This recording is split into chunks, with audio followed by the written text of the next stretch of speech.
Yup, that's me. I know you're probably wondering how I got in this situation. Well, turns out I recorded the entire introduction and I forgot to turn on my microphone. So, I did the whole intro with no audio. But we'll do this again. Hello and welcome beginners and experts to Sketch with Sal. I am Sal. It's a pleasure to be with you. Today guys, we're going to be starting part 2 of our Intro to App Design series. If you haven't seen part 1, it's very important that you do so, because that's where we went over how to start a project, your artboard, how to measure it properly, get it all aligned correctly, change the color of your artboard if you need to do so, and also add text to your app. So for those of you who are ready for part 2, we are going to be discussing how to create buttons and text fields for your app design in this episode. Let's get to it. By the way, did you guys know there are more planes in the ocean than there are submarines in the sky? Something to think about. Okay, here's the thing. I thought the no audio issue was bad. Wrong. I found out that I completely cropped out my screen recording beyond repair, guys. I cropped it in a way that totally screwed everything up, and I didn't even notice until 40 minutes after I finished filming. But I'm back and I refilmed the entire tutorial just for you guys, so here it is. Alright guys, it's great to be back. If you guys can tell, this is the same project we actually left off on in part 1 of Intro to App Design. So as you guys can see, we still have our beautiful colored background here and our text on the screen as well. So if you guys stuck with me in part 1, you already know how to insert things. So the first thing we're going to need to do to insert a button is a shape. So we're going to go up to the insert little button up here. We're going to go to shape, and look it guys, you got what is that, 8 shapes, 9 shapes? That's 8. So as a first time designer guys, I know how tempting it is to put, oh, let's put a star as our text field, or let's make our button a polygon or a triangle or whatever, that'll make us unique. But reality is guys, you want to design for the user, people that are going to pick up your app and use it for the first time. You want them to form a habit and use it even more. To be completely blunt with you guys, user experience isn't about what you can create in an app, it's about what you offer to the user in that app. So that being said guys, we want to make sure that we do pick a neutral shape for our button here and not go too bizarre. So I recommend either the rectangle, a rounded rectangle, or an oval. So we're going to go ahead and hit rounded rectangle guys. And as you can see, my cursor did change into a shape cursor thing. So if we hover our cursor over this vertical middle line here, and then we click down and we hold option as well and we drag outward, as you guys can see, our shape conforms to the middle of the screen and it drags outward and stays proportional. So as long as we hold it like this guys, and we just make it as big as we want or whatever, remember this is a button, not the text field, so we're going to keep it around this size, and then all you have to do is unclick from the trackpad or the mouse, and you can let go of option as well. Here it is guys, it is our button, our very first beautiful button, and I know what you guys are thinking. It's pretty bland, there's nothing really going on here, and you're right, okay, we're going to want to customize our button as well. It doesn't really pop, it doesn't really signify that it's a button, you don't really know what that is. So we want to make sure that when we implement this design into our actual app, that people know what this shape does. It should be obvious guys, it should be second nature, it should just flow. People shouldn't have to think twice about what something does. Just make it natural. So if you take over here a look on the right, our beautiful side, as I mentioned in the last episode, just between you and me, I don't actually know what that side's called. I think it's the properties side. I'm just winging it, to be honest. We go over here guys, and you want to change the color of this, and there's like 1.5 million different switches and things to do over here, as you guys can see. But what's most relatable to the eye here is that this rectangle right here is a light gray, which is the same color as our shape, and this one is a dark gray, which is actually the same color as the border on here. So it should be pretty apparent to what these things do. And as you guys can see, yep, sure enough, this one is labeled fills for the light gray, and this one is borders. So we already know what these do. This is the border of your shape, and this one is the main fill color. I don't really want a border on our button. I don't think it's really needed, so we're going to uncheck that for now. And then we're going to change the color of our fill. Here's an important habit that could really make or break you as a designer, and that is choosing the right colors for your apps. I think it's very important to limit yourself to 3 colors at maximum that you use throughout the entire app. So since we already have light purple and our text is white, we could either do a darker purple for the button color, we could do a white as well, we could do, I don't know, a dark blue. But yeah, just so you guys know, it's important to limit yourself to a certain amount.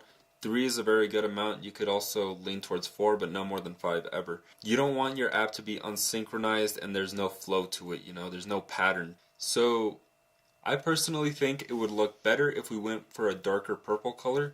One that's the exact same shade as our background, but just made it a bit darker and more rich. And I know what you guys are thinking, how are we supposed to find the exact same color when there's literally billions of different color combinations here? So there's a little secret about finding an exact color that you want, guys, that you see on the screen and you want to pick that exact same color, and it's called the drop tool. So again, I'm not entirely sure if that's the actual name, but I think it's something like that. And the drop tool is right here next to the color slider, guys. It looks like a drop thingamajig.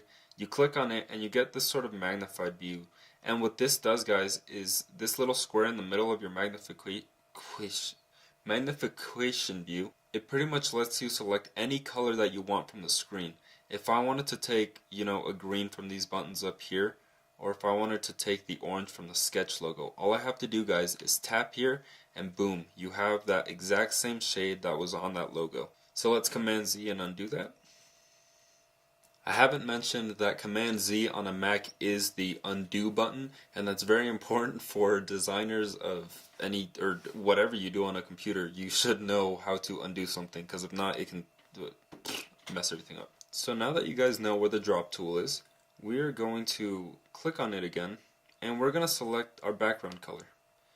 As you guys can see, our button is obviously the same color as our background now. And we are going to find the white dot on our color selection, and we're just going to drag it to a more dark purple looking color. Okay, so we're going to drag it more to the right, and I like this shade of purple right here. If someone ever asks you guys what exact color you're using for your button or for your background and you don't know how to tell them, you go like, I don't know, kind of like a bluish purple. Well, you can actually tell them a direct code name for the color, and it's called a hex number. Okay, and that hex number, guys, is right down here. As you can see, it's highlighted. The actual code for this color is 6F25FF, and every single color has a code, guys. If you drag it down here, you can see the code changes, and it adjusts to every single color on the color scale. And if we zoom out, there's our button, guys. It's beautiful, right? But we have no idea what it does. There's no text on this thing. So go ahead, guys, this is your time to shine in the tutorial to insert a text onto this button. I'm not going to show you how. I trust that you already know how from the previous tutorial, so go ahead. How was that, guys? Was it easy? I hope so. If you thought it was too much of a process to go to insert and click text, I hope you guys remembered that just pressing T when you're on the main screen here will prompt your cursor to turn into a text cursor, and you can just click anywhere on the screen and start typing, and there's your text. So remember that. So your text should look a lot like mine, pretty gray and boring. But don't sweat it, guys, because we can change the color of this just like we did in the previous tutorial. So if you click out of your text here, as you can see, the entire text is now selected, so it makes it easier for us to go to the beautiful side over here and go to our little color box and drag the color all the way to white. I like that, guys. That looks really good. Now we're going to drag our text on top of our beautiful, beautiful button so the user can actually read what the button's for. And if you guys just, looks like we have a little bit of a hurdle here. And as you guys can see, I can't go over it because the button is actually on a top layer above our text. Now some of you might be unfamiliar with the word layer in graphic design, and you're like, what's a layer? And I'm sure plenty of you know what a layer is in real life. If you stack papers on top of one another, these are layers of paper, right? So the bottommost layer can't be seen if there's a top layer of paper on top of it. Well, in graphic design, guys, it works the same way. In a lot of programs like Photoshop, Final Cut Pro even, and that's a video editing program. In all sorts of programs, you're going to come across things called layers, and they work the same way as they do in real life. If something is on top of another layer, you cannot see the bottom layer. So the way to fix this is we're going to look on the left side of our screen, guys. This is where your layers are. This is where your projects and your layers are kept. As you guys can see, here's our crazy app text, our start text, and our rectangle button. And these are stacked the exact same way as paper, okay? But the problem is that our rectangle is a layer above our start text. So what you guys do is you select rectangle, you just click, hold, and drag it below start. And now if you guys select start, you come over here and you drag it downwards. Beautiful. It now overlaps on top of the button.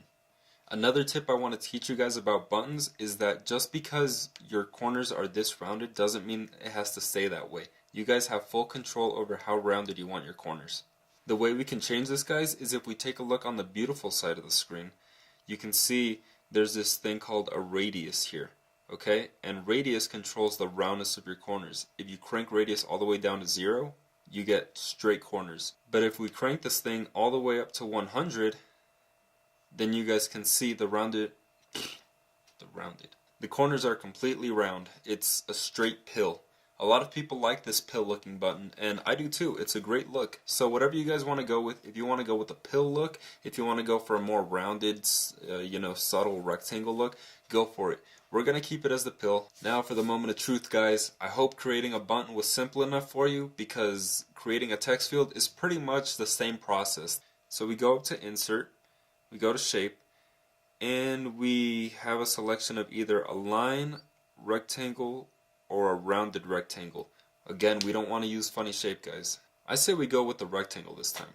As you guys can see, right beside rectangle, there's this letter R right here. And what the R means is exactly what the T means right next to text.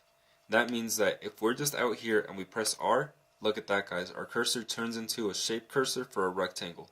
And all we have to do is hover right over the middle of our screen here, click down, hold down Option, and drag outward. Look at that. And now the height of your thing is adjusted by how low or how high you drag. And since it's a text field, we're going to want this thing pretty long. I say that's pretty good right there. And then we unclick, let go of Option, and there's your main text field. For this shape, we are going to go with a colored border. And don't worry, it's not going to be this gray color. Again, we go over here to our beautiful side. And I think I'm going to keep the border this time. So we're going to change the color to a darker purple, and since we already have a darker purple in our app, we're just going to select our drop tool, select that same color, and there we have it, the same exact purple.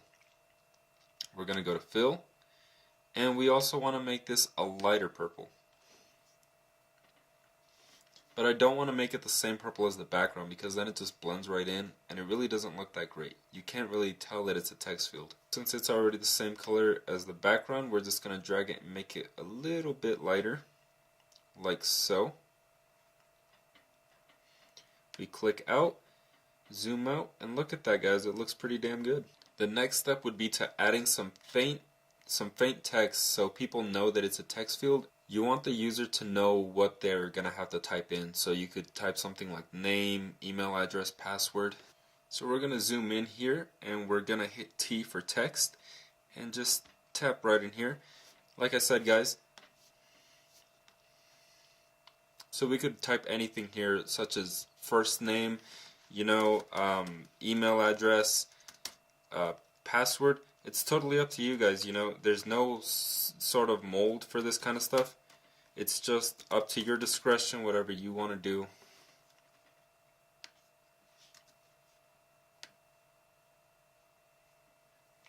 So we're going to go ahead and zoom in here. So we're going to go ahead and zoom in right over here, guys. We're going to hit T for text. Just go ahead and type here, whatever you guys want to do. If you want to urge them for their name, you could do email address, whatever you guys want to do, like password. There's 1.5 million different things to ask people for, their address, just whatever. Full disclosure, never actually enter your social security number into some whack app, okay? Make sure it's a trusted source. I'd hate for anyone to actually be a victim of identity theft. It's a whack thing, so don't enter your social security number into an app. So here's our text. We're actually going to push it just a little more to the left side, just so it looks right. And we do want to make this display text a little more faint just so the user knows that they have to type something up in here. So with our text selected, we're going to go over to color. And I want it to sort of match the background. We're going to select our background color and then drag it a little bit more towards white, but not quite light enough so it's not viewable in the text field. Here it is, guys. Here's our app. It's beautiful. You guys did an awesome job. I hope you made yours even better than this. If you took advantage of learning how to round the corners, you guys could go ahead and do that for your text field as well. But there's still something very important that we have to take care of here. And if you guys can notice, we have everything on our screen all bunched up in the same spot. When we have all this real estate, we need to spread this out a little bit more. So a trick that I found myself doing is if you divide your screen into 3 separate sections, being the lower third, the mid third, and the top third, I find myself looking right in between the top and the mid third most often. That being said, we want to put what we want the user to see first, or what's most important for them to see first, sort of in that in between the mid third and the top third area. So if we zoom in here a little bit and we select Crazy App, this could be brought up just a little bit more. It's not that dire for people to see your logo or anything first, but we do want them to see the text field first and then have them see the button after. As you guys notice, if I try to drag this down, our text doesn't come with it. It's going to be a pain in the butt if you guys are dragging things down separately, which is why I'm going to teach you guys how to group things. If you go ahead and hit undo or Command Z, we're going to select our rectangle here, and we're going to hold down Shift and also select first name.